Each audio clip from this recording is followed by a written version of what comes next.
Hello, it's Helen here with another Wednesday practice tip. Today I want to talk to you about setting up your practice space. This is really important for people who are just starting on their music learning journey, but it's also very important for people who might have been learning for a while, but perhaps haven't realized how their practice space might be hindering their development.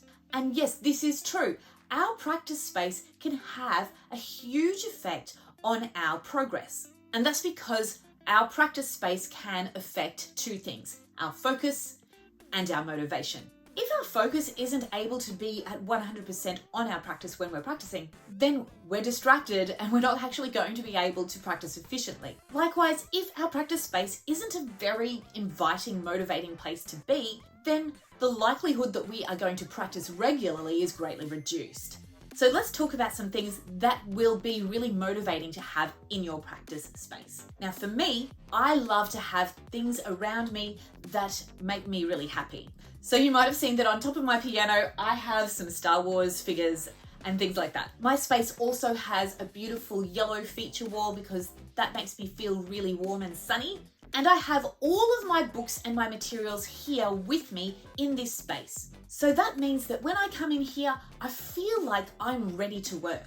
Now for me, having a practice space that is away from the rest of my family is very important. And that's because I teach in here as well, and also I have children and they're quite noisy. But for younger students, having a practice space that's isolated from the rest of the family can actually be a demotivator. And that's because it can feel like it's a punishment to be sent to your room to practice. So for younger students, having a practice space that is in a shared area is much more motivating. It's really important that your practice space is a nice, clear space, not cluttered with other things that are going to distract you from your practicing. And it's also not ideal if you have to pack all of your stuff away at the end of every practice session.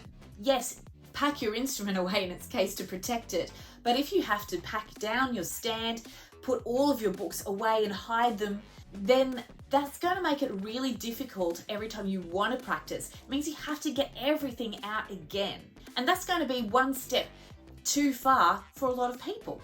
So what you want is a dedicated practice space. That is a space that is always set up in the same place in the house at all times. You should have your music stand, your instruments there, and your music there, all ready to go.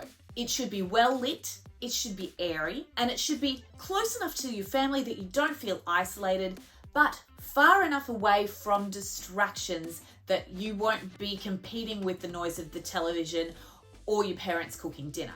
It should be your happy place. If you create a really beautiful, inviting practice space for yourself, you will be so much more motivated to practice and you'll be so much more focused when you do practice. And I think that you'll have a much happier time practicing.